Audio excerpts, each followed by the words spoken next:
Selamat pagi Bapak Ibu, Opa Oma yang dikasihi Tuhan.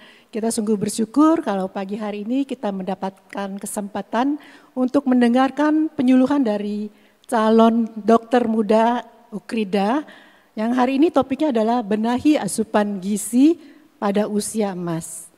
Bapak Ibu, pada masa pandemi ini kita perlu menjaga kesehatan kita, terutama untuk makanan yang bergizi. Jadi bukan hanya kuantitas, tapi kualitasnya yang kita harus perhatikan supaya kita punya stamina yang terjaga. Nah, topik hari ini adalah akan membahas proses penuaan, makanan yang bergizi bagi lansia, aktivitas fisik bagi lansia, masa pandemi COVID-19, dan pola hidup yang sehat. Oke, tanpa berlama-lama lagi mari kita minta pimpinan Tuhan untuk memulai penyuluhan ini. Kita awali dengan doa. Bapa di dalam surga, kami sungguh bersyukur Tuhan, penyertaan-Mu sempurna di dalam kehidupan kami. Baik susah maupun duka Tuhan, Engkau tetap menyertai kami. Biar Tuhan, pagi hari ini kami diberikan kesempatan untuk mendengarkan penyuluhan tentang gizi bagi usia senja.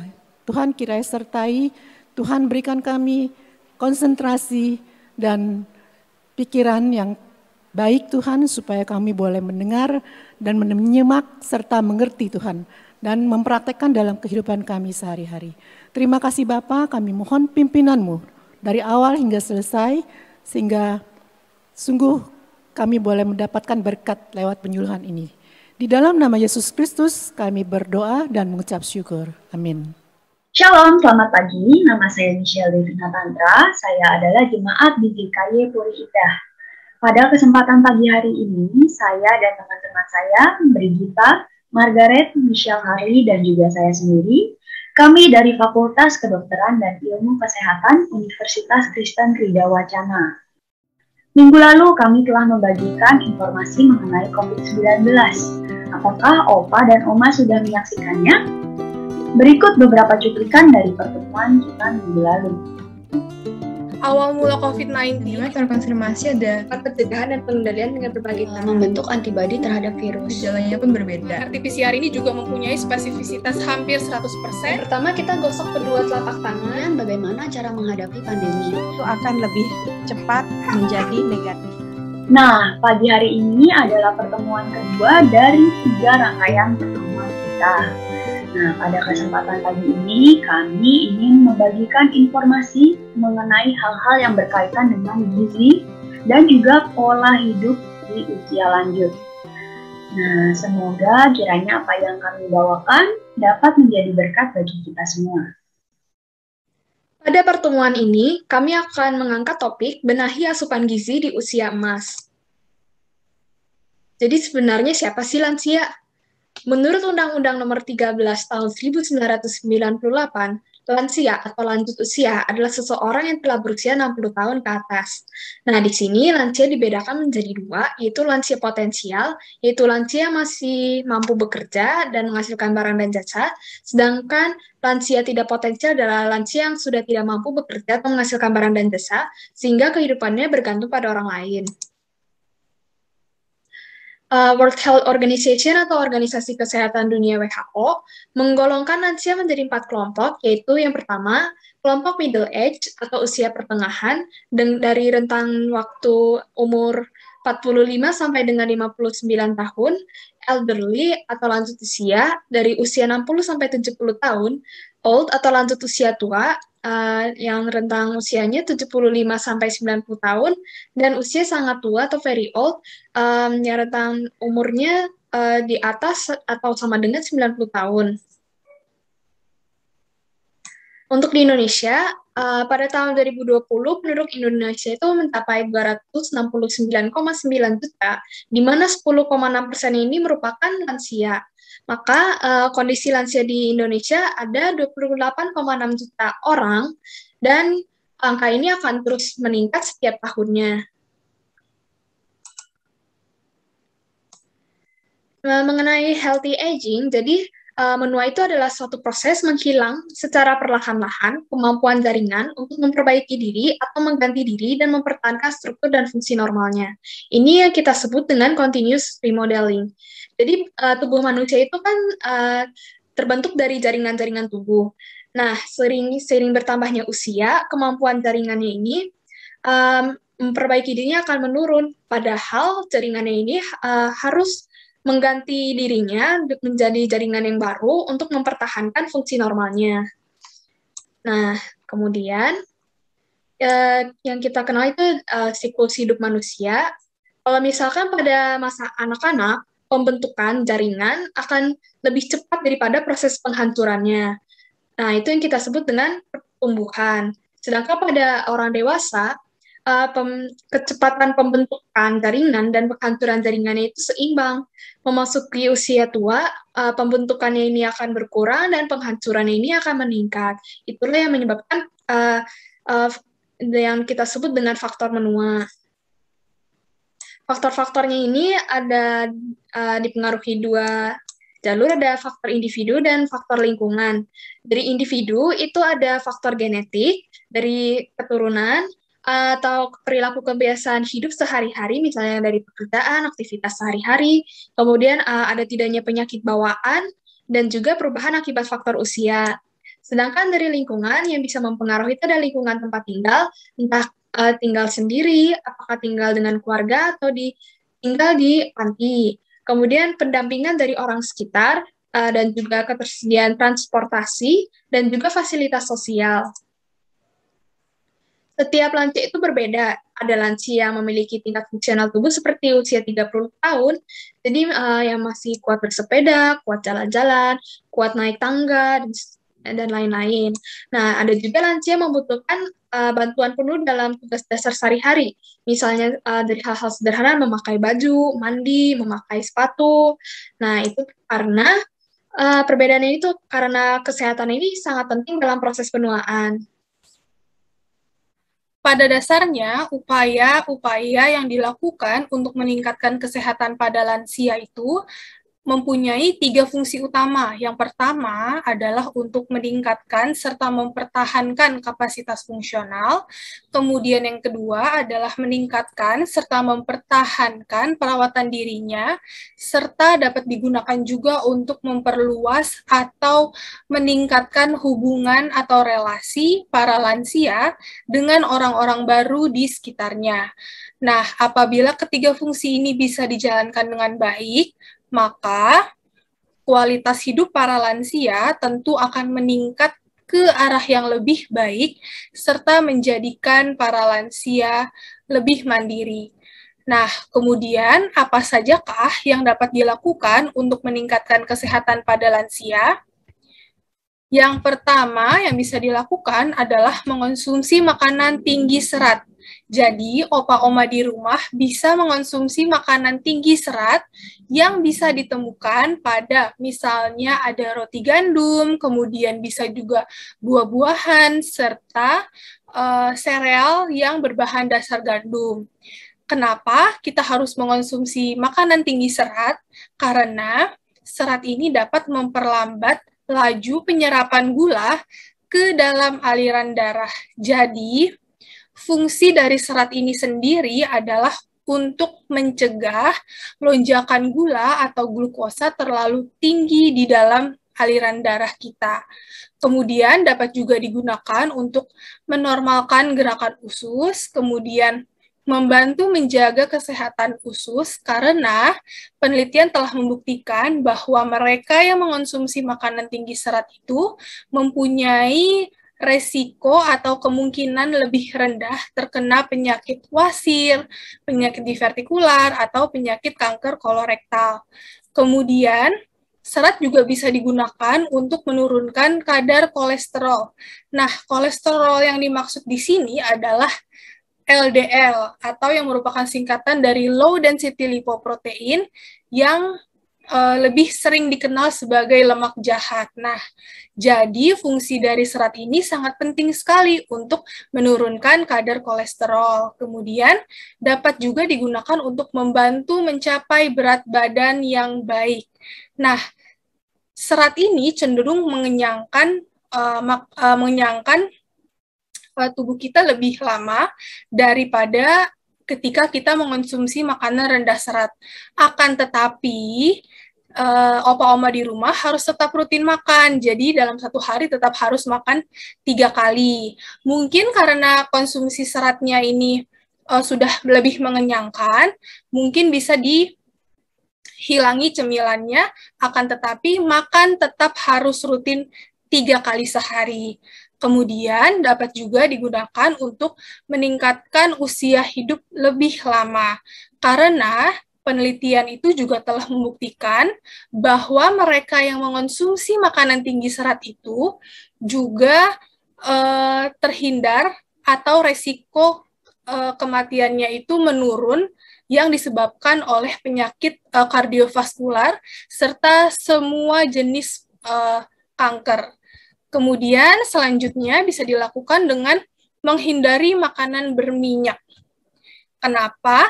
Karena dapat menyebabkan kembung, sakit perut, dan diare. Kita bahas terlebih dahulu. Makanan yang kita konsumsi bisa terdiri dari 3 hal, yaitu ada karbohidrat, ada protein, ada lemak.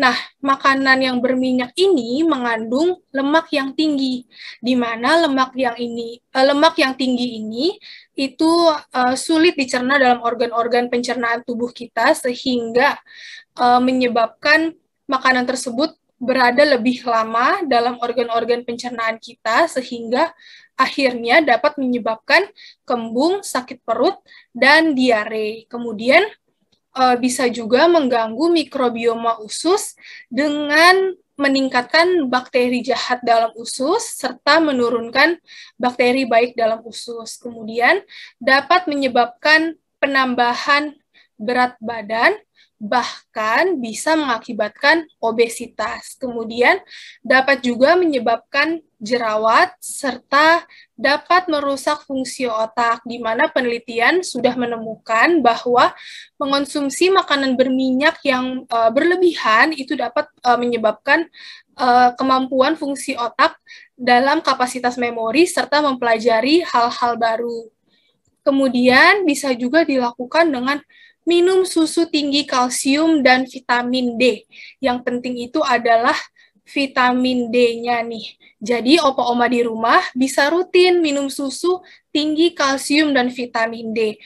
Fungsinya apa? Itu fungsinya adalah untuk meningkatkan sistem imun serta mempertahankan tulang agar tetap kuat.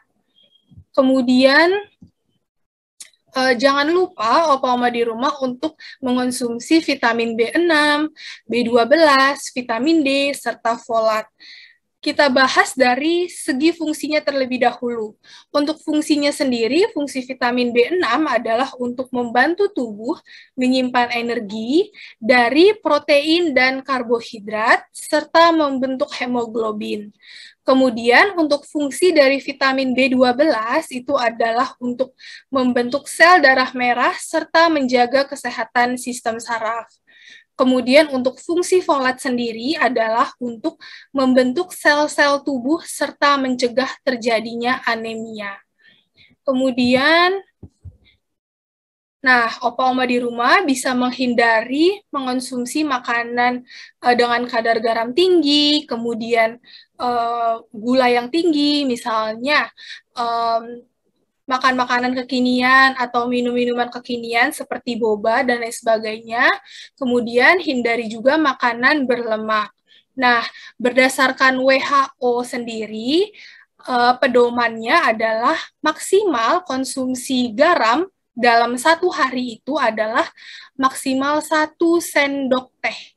Sedangkan untuk gula dalam satu hari maksimal adalah 4 sendok makan, serta untuk minyak sendiri batas maksimal yang dikonsumsi dalam satu hari itu adalah 5 sendok makan.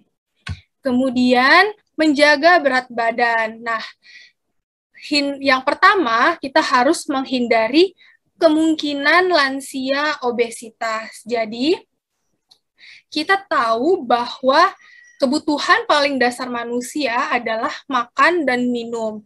Tetapi apabila makan dan minum ini tidak dibarengi oleh aktivitas fisik, maka terjadilah peningkatan resiko, yaitu ke peningkatan berat badan kita sendiri.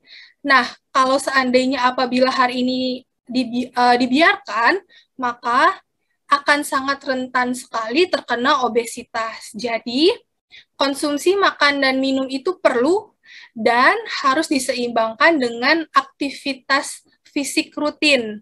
Nah, jadi sebisa mungkin hindarilah kemungkinan lansia obesitas. Kemudian, terlalu kurus juga tidaklah baik.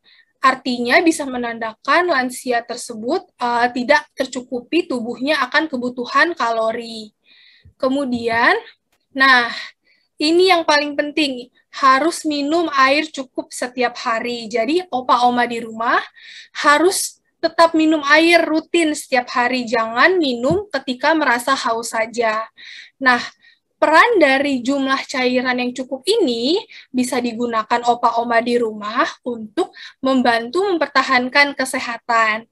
Untuk anjurannya sendiri adalah dalam satu hari bisa mengonsumsi minimal 8 gelas per hari atau setara dengan 2 liter air. Jadi, saya tekankan lagi untuk opa-oma di rumah, jangan lupa untuk mengonsumsi air atau minum air cukup setiap hari dan jangan minum air hanya ketika merasa haus. Kemudian, aktivitas fisik rutin. Aktivitas fisik rutin ini digunakan untuk mempertahankan berat badan yang sesuai serta digunakan juga untuk mencegah penyakit kronik. Nah, penelitian juga sudah mengemukakan bahwa olahraga yang dilakukan 3 kali seminggu ini terbukti dapat meningkatkan kesehatan para lansia. Nah, selanjutnya adalah tetap berhubungan dengan keluarga dan teman. Nah, sebagian besar lansia itu sering merasa kesepian, sedih, atau stres yang bisa saja disebabkan oleh perubahan dalam hidupnya, mungkin ada masalah pribadi, ada masalah keuangan, atau ada masalah keluarga. Nah, oleh karena itu, yang dapat para lansia lakukan adalah tetap berhubungan dengan keluarga dan teman. Nah, bisa dilakukan dengan video call dengan cucu, atau bermain dengan cucu, dan lain sebagainya. Dan untuk para lansia yang sudah pensiun, bisa mencari organisasi-organisasi untuk menjadi tenaga kerja relawan yang sangat bermanfaat sekali, yaitu di samping dapat meningkatkan aktivitas fisik, dapat juga digunakan untuk memperluas hubungan atau relasi para lansia dengan orang-orang baru di sekitarnya. Baik, selanjutnya saya akan menjelaskan mengenai aktivitas fisik bagi lansia. Aktivitas fisik adalah kegiatan yang membutuhkan energi. Nah, jika dilakukan secara berulang dan terstruktur, maka disebut olahraga. Pertanyaannya, apakah opa dan oma masih rajin berolahraga? Dan mengapa harus berolahraga? Ada begitu banyak manfaat dari aktivitas fisik, terutama untuk opa-oma. Nah, yang pertama itu memperpanjang usia. Kalau tubuh sehat dan kuat, maka kita akan terhindar dari berbagai macam penyakit. Harapan hidup kita menjadi lebih panjang.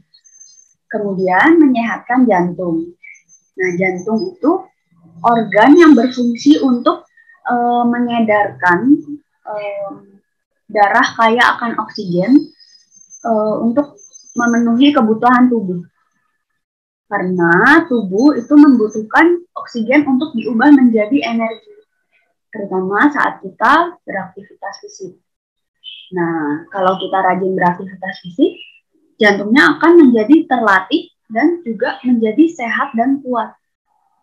Selanjutnya, memperkuat otot dan juga tulang. Nah, otot dan tulang juga saling berkaitan. Kalau ototnya kuat, otot akan membantu tulang untuk menopang tubuh.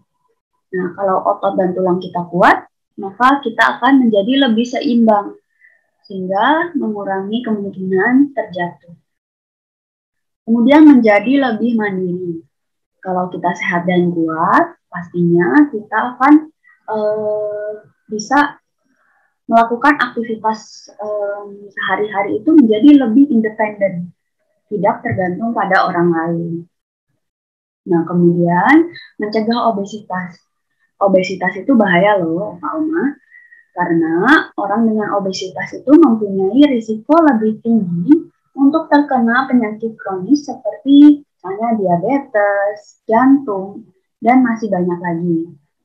Nah, obesitas itu juga bisa menyebabkan nyeri sendi, karena sendi-sendi akan bertumpu untuk menopang berat badan yang ekstrim. Kasihan sendinya. Nah, kemudian mengurangi kecemasan dan juga depresi, serta meningkatkan kepercayaan diri.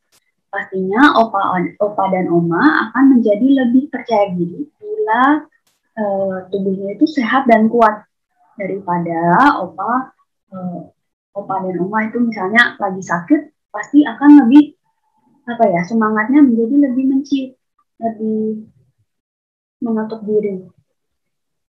Nah, kemudian olahraga itu harus dilakukan secara balance atau seimbang. Nah, di sini ada FITT. Apa sih FITT? FITT adalah singkatan dari frekuensi, intensity, time, dan juga type. Frekuensi itu mengacu pada seberapa seringnya sih aktivitas itu dilakukan. Misalnya bisa 3 kali seminggu atau 5 kali seminggu. Kemudian untuk intensity itu dibagi menjadi 3. Ada intensitas tinggi, sedang, dan juga rendah. Kemudian untuk time-nya itu mengacu pada durasi. Yaitu misalnya dalam 1 kali aktivitas fisik, berapa lama dilakukannya. Misalnya bisa 30 menit atau 50 menit, begitu. Kemudian ada type atau jenis aktivitas yang dilakukan. Nah, sebenarnya ada begitu banyak pilihan yang bisa dilakukan, tapi di sini sebagai contoh saya masukkan bersepeda. Nah, kemudian kita akan bahas mengenai aktivitas fisik intensitas sedang.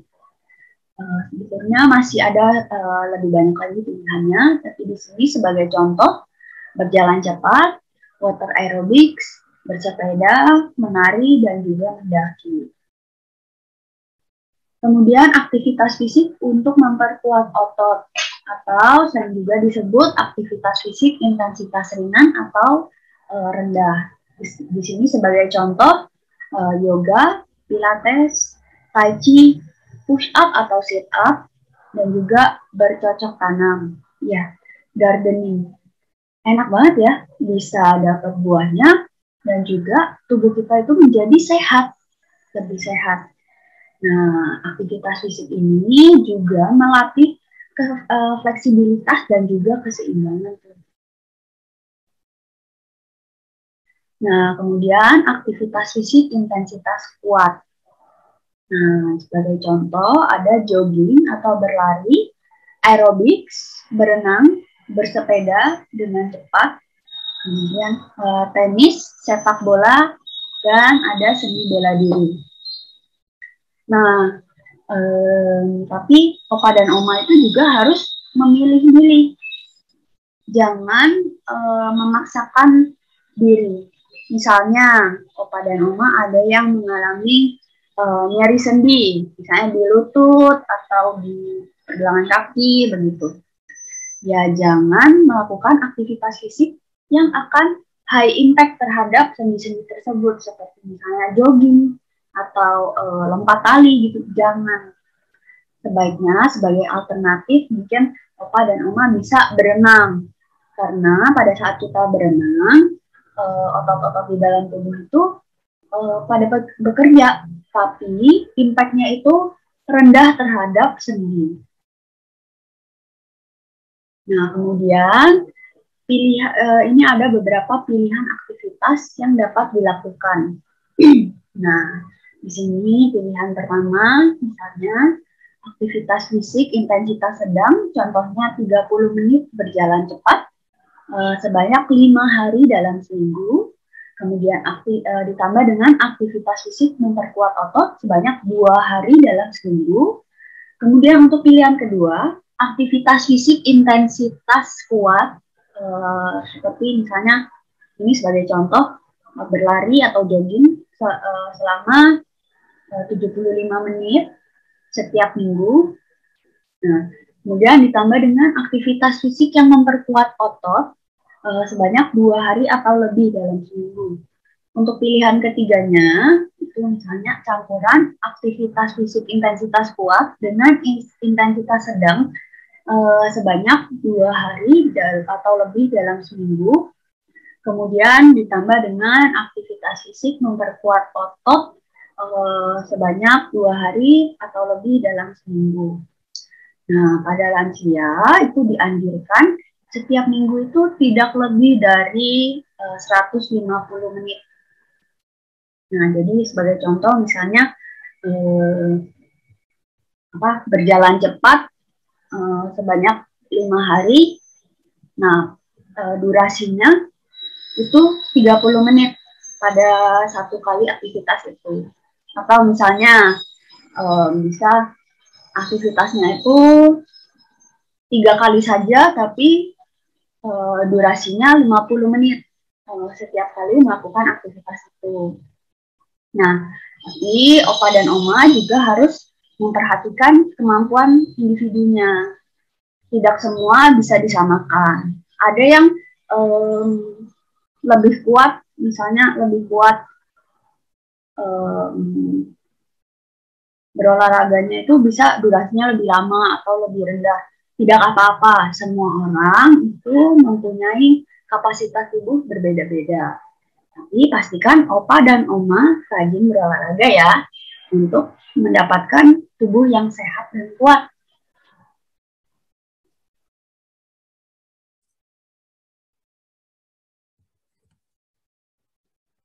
Banyak lansia yang khawatir akan kehilangan memori di kemudian hari. Nah, walaupun belum ada cara yang benar-benar pasti dapat dilakukan untuk mencegah lansia terkena demensia, hingga saat ini para peneliti juga masih meneliti lebih dalam lagi bagaimana cara kerja fungsi otak kita serta bagaimana cara melindungi fungsi otak itu sendiri. Oleh karena itu, beberapa upaya berikut ini dapat dilakukan untuk mencegah hilangnya memori pada lansia. Yang pertama adalah mengubah gaya hidup. Bisa dilakukan dengan, wah ini Opa Oma kita balik lagi, kita harus rutin melakukan aktivitas fisik. Nah, kemudian yang kedua adalah mempunyai pola makan sehat. Pola makan sehatnya itu bisa terdiri dari ikan, kemudian ada sayur-sayuran, buah-buahan, kemudian bisa juga ada kacang-kacangan, kemudian ada minyak zaitun, serta telur. Nah, keenam makanan ini telah terbukti dapat menghindari lansia terkena demensia. Kemudian rutin minum teh. Kenapa? Karena di dalam tehnya ini terdapat senyawa bioaktif bernama katekin dan teaflavin yang mempunyai efek antiinflamasi dan antioksidan serta mempunyai sifat pelindung otak. Nah, untuk tehnya sendiri ini boleh teh apa saja, misalnya boleh teh oolong atau teh hijau, bisa juga teh hitam. Kemudian jangan lupa untuk mengonsumsi vitamin B3, vitamin B6, vitamin D, serta vitamin E. Kemudian harus cukup tidur di malam hari. Nah, untuk cukup tidurnya ini sendiri, lama tidurnya adalah 7 hingga 8 jam dalam satu hari. Jadi, Opa Oma di rumah, jangan lupa kita harus cukup tidur nih, yaitu 7 hingga 8 jam di malam hari. Kemudian tidak merokok karena merokok dapat merusak pembuluh darah dan sel otak. Kemudian berikut ini merupakan pola hidup sehat yang bersumber dari Kementerian Kesehatan Republik Indonesia. Jadi untuk pedoman gizi seimbangnya itu sendiri mengikuti kebutuhan tubuh kita akan gizi seimbang. Jadi setiap hari tubuh kita itu memerlukan makanan pokok, yaitu kira-kira 3 hingga 4 porsi. Kemudian ada sayur-sayuran, yaitu 3 hingga 4 porsi, kemudian ada buah-buahan 2-3 porsi, serta ada protein nabati dan protein hewani, yaitu 2-4 porsi, serta batasi konsumsi gula, garam, dan minyak. Nah, untuk konsumsi gula sendiri, maksimalnya itu adalah maksimal dalam satu hari itu adalah 4 sendok makan. Kemudian untuk garamnya sendiri, konsumsi maksimal garam dalam satu hari itu adalah sekitar 1 sendok teh. Kemudian konsumsi maksimal minyak dalam satu hari itu adalah 5 sendok makan. Nah, jangan lupa makanan ini harus diimbangi dengan mengonsumsi air cukup dalam satu hari. Nah, anjurannya itu berapa sih? Jadi anjurannya itu adalah sekitar 8 gelas, minimal 8 gelas per hari, atau setara dengan 2 liter air. Nah, agar lebih mudah, kita lihat sesuai dengan isi piringku. Nah, isi piringku ini juga sesuai dengan pedoman dari Kementerian Kesehatan Republik Indonesia. Jadi yang pertama, kita bahas komponen pertamanya terlebih dahulu, yaitu makanan pokok. Nah, makanan pokok ini, seperti yang kita tahu, merupakan makanan yang kita konsumsi sehari-hari yang mengandung karbohidrat. Nah, untuk porsi dari makanan pokok ini sendiri adalah 2/3 dari setengah isi piringku ini. Nah, makanan pokoknya itu bisa nasi putih, nasi merah, bisa ubi, bisa singkong, bisa talas, bisa sagu, dan lain sebagainya. Kemudian kita bahas ke komponen selanjutnya, yaitu ada lauk pauk. Kita lihat terlebih dahulu untuk porsinya itu sendiri adalah 1/3 dari isi piringku. Nah, lauk pauk ini itu terdiri dari protein nabati dan protein hewani. Untuk protein hewaninya itu sendiri bisa kita dapatkan dari daging ayam, daging sapi, kemudian ikan dan hasil laut lainnya, kemudian ada telur, serta ada susu dan produk olahan lainnya. Kemudian untuk dari protein nabatinya itu sendiri bisa berasal dari tahu, tempe, serta kacang-kacangan. Contohnya adalah kacang merah, kacang tanah, dan kacang hijau. Kemudian kita lihat ke komponen selanjutnya, yaitu ada buah-buahan. Kita lihat porsi buah-buahan sama dengan porsi dari lauk pauk.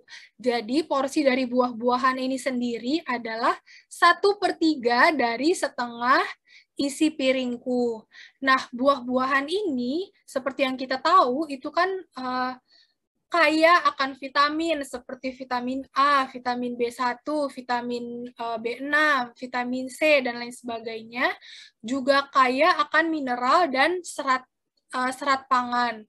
Nah, untuk buah-buahan sendiri, ini boleh buah apa saja. Misalnya ada buah pisang, ada buah semangka, buah apel, buah pepaya, dan lain sebagainya. Kemudian komponen selanjutnya adalah sayur-sayuran.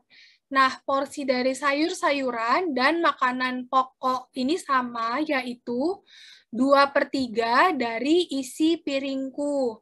Nah, sayur-sayuran ini kaya akan vitamin dan mineral.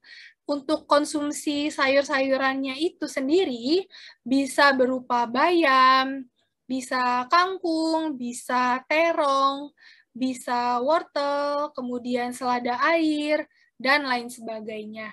Nah, jangan lupa Konsumsi makanan ini harus diimbangi dengan mengonsumsi minum air yang cukup dalam satu hari, yaitu sekitar 8 gelas sehari atau setara dengan 2 liter air. Kemudian kondisi medis. Nah, kondisi medis yang pertama yang bisa dilakukan adalah mengontrol tekanan darah dan kadar gula darah. Kenapa sih? Karena tekanan darah yang terlalu tinggi atau kadar gula darah yang terlalu tinggi, misalnya pada diabetes, itu telah terbukti dapat menyebabkan kerusakan otak. Jadi oleh karena itu, sedini mungkin, sebisa mungkin sejak usia muda, kita harus dapat mengontrol tekanan darah serta kadar gula darah kita dalam batas normal. Jadi kita harus maintain atau mengontrol tekanan darah dan kadar gula darah dalam batas normal supaya menurunkan resiko terkena demensia di kemudian hari. Kemudian bisa melakukan tes pendengaran, bisa dilakukan di rumah sakit. Kenapa? Karena gangguan pendengaran ini sering sekali dikaitkan dengan terjadinya demensia, kemudian melindungi otak, terutama dari cedera kepala. Kenapa? Karena cedera kepala ini dapat menyebabkan penurunan fungsi otak serta penurunan kapasitas memori dalam otak kita. Oleh karena itu, sebisa mungkin kita harus melindungi otak kita. Misalnya contohnya pada saat keluar rumah dan kita harus mengendarai motor, harus memakai helm. Kemudian sebisa mungkin hindari aktivitas-aktivitas atau kegiatan-kegiatan yang dapat mencederai kepala kita. Kemudian ada kondisi medis terkait jantung. Kenapa sih? Kenapa? Karena apapun yang buruk bagi jantung kita itu akan berdampak buruk juga bagi otak kita. Misalnya terkena serangan jantung atau gagal jantung.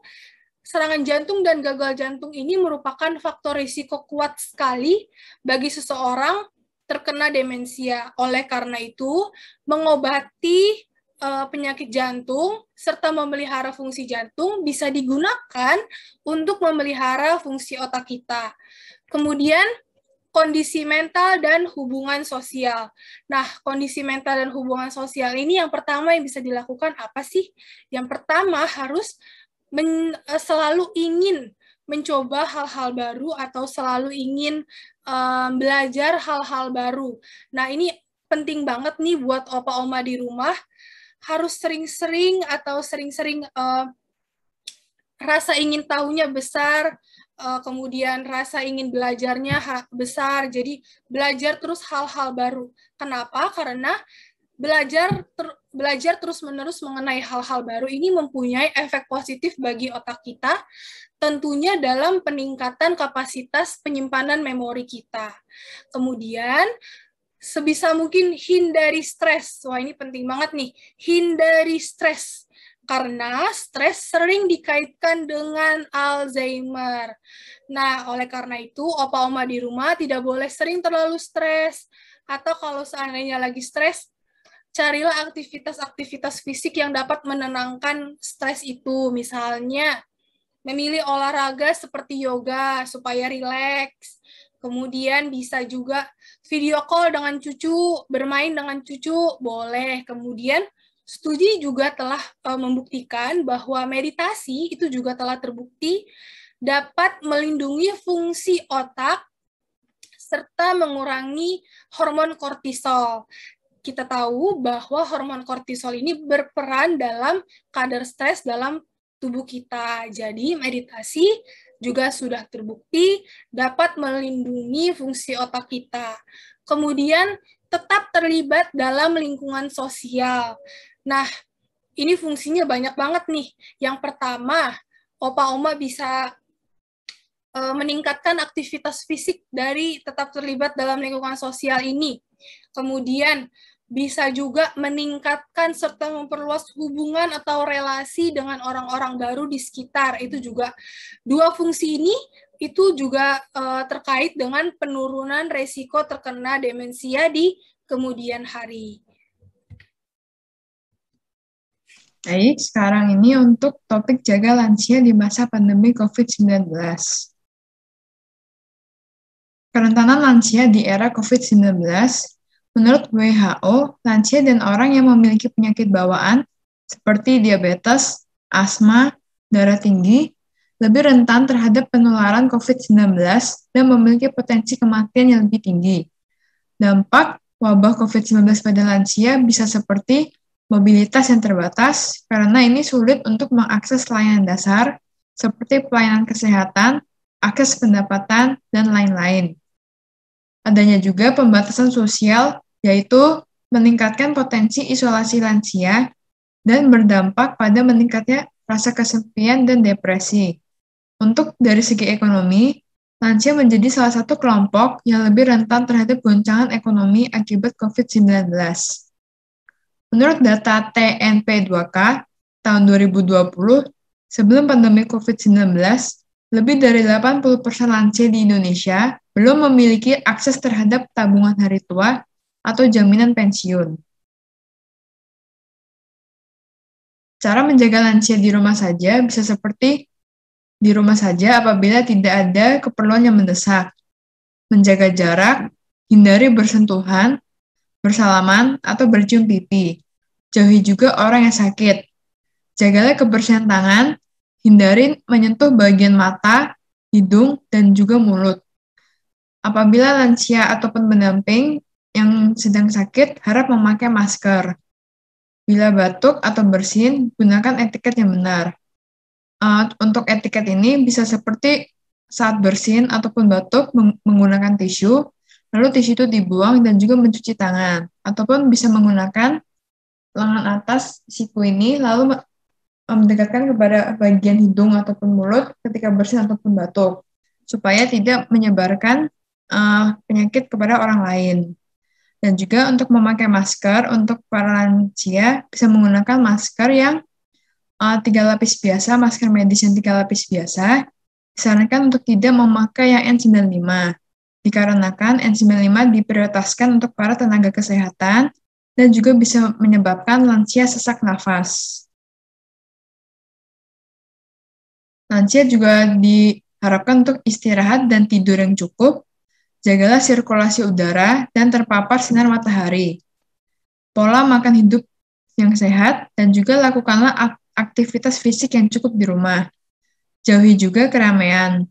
Jagalah kesehatan mental lansia, dan juga apabila ada lansia yang memiliki penyakit kronis, harap dipantau dengan baik walaupun di rumah saja.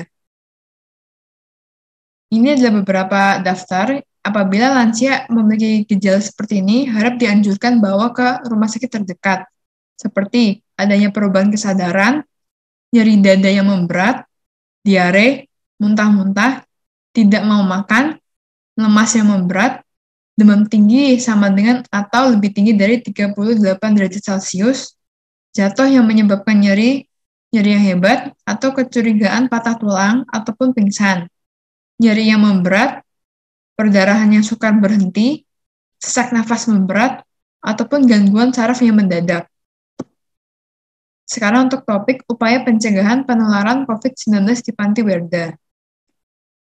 Berilah mereka motivasi dan edukasi agar tetap beraktivitas. Hindarilah kontak fisik dengan siapapun.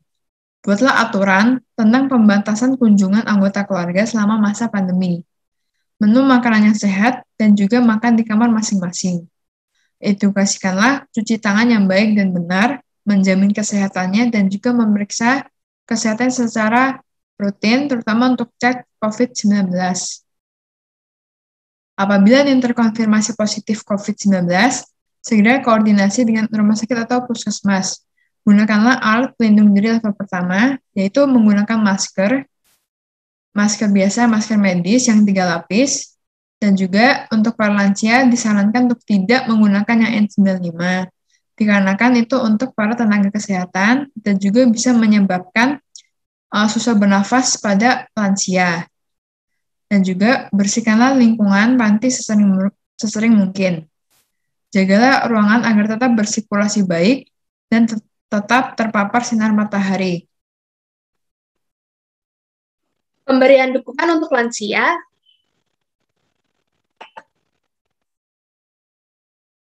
Jadi pada saat era pandemi ini yang dukungan yang bisa kita berikan adalah memberikan pemahaman kepada lansia mengenai pandemi COVID-19. Seperti pada penyuluhan sebelumnya kita mengangkat topik dengan mengenai COVID-19, di mana dengan memahami pandemi COVID-19 bisa mengerti bagaimana menerapkan protokol pencegahan penularan dengan ketat, terus menyiapkan masker, sabun atau alat-alat disinfektan, kemudian makanan bergizi dan multivitamin. Kemudian kita sebagai pendamping yang dapat membantu bisa menjadi pendengar yang baik, kemudian mengajarkan komunikasi jarak jauh dengan menggunakan media sosial seperti Zoom, Google Meet, atau mengajak para lansia untuk melakukan aktivitas fisik menggunakan video tutorial dan jalani hobi di rumah, entah itu merajut, membaca, menyanyi, atau bermain catur. Untuk bagi lansia yang tinggal sendiri, kita bisa membuat jadwal untuk kontak setiap hari menggunakan alat komunikasi jarak jauh, misalnya menelpon.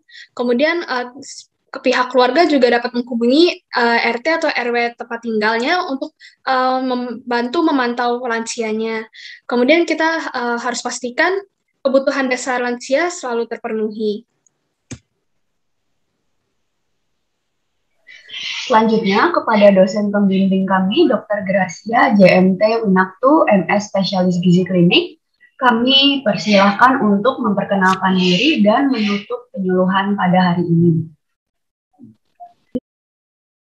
Mungkin ada beberapa pesan dari saya atau tips dari saya bagi lansia pada saat pandemi COVID-19 ini, yaitu yang penting adalah harus meningkatkan imunitas atau kekebalan tubuh dengan cara seperti yang telah tadi diuraikan dalam slide atau presentasi sebelumnya, di mana yang terpenting yaitu pola makan yang sehat atau baik, ya, kemudian tetap harus beraktivitas fisik, kemudian jangan lupa berjemur, karena dengan berjemur, tapi tentu dengan jadwal berjemur yang tepat, ya, bisa mendapatkan vitamin D3, di mana vitamin D3 itu bisa untuk meningkatkan kekebalan tubuh atau imunitas tubuh kita. Saya rasa cukup sekian paparan kami semuanya. Terima kasih. Sekian sharing dari kami. Terima kasih kepada jemaat atas perhatiannya. Terima kasih juga kepada tim yang berisikan Margaret Kristabella Gunarta sebagai presentan pertama, Brigita Krisila sebagai presentan kedua, Michelle Angelica Harley sebagai presentan keempat, dan juga tidak lupa terima kasih juga kepada dosen pembimbing kami, Dr. Gracia, JMT Winaktu, MS Spesialis Gizi Klinik. Sampai jumpa di pertemuan kita yang ketiga. Tuhan Yesus memberkati. Opa Oma, gimana? Sudah mendengar penyuluhan? Tentunya kita jadi dibekali pengetahuan yang lebih sempurna ya untuk menjaga kesehatan kita. Mari kita mulai praktekkan. Mulai hari ini kita boleh menjadi berkat juga buat keluarga kita supaya kita makanannya lebih memperhatikan nilai-nilai gizinya. Terima kasih untuk calon dokter muda yang sudah membagikan pengetahuannya. Kiranya Tuhan berkati studi Anda supaya boleh menjadi berkat buat banyak orang. Mari kita mau mengakhiri dengan berdoa dan mengucap syukur kepada Tuhan. Mari kita berdoa. Bapa dalam surga, kami sungguh bersyukur Tuhan kalau kami sudah mendengarkan penyuluhan ini. Biarlah penyuluhan ini boleh bermanfaat bagi kehidupan kami Tuhan dan menjadi berkat buat banyak orang. Terima kasih Bapa, pemeliharaan-Mu kiranya terus berlanjut di dalam kehidupan kami sehingga kami boleh mengalami kebaikan dan kemurahan-Mu setiap hari. Di dalam nama Yesus Kristus kami berdoa dan mengucap syukur. Amin. Opa Oma, Jumat depan tanggal 17 September pukul 10 kita ada persekutuan Komisi Kaleb ya.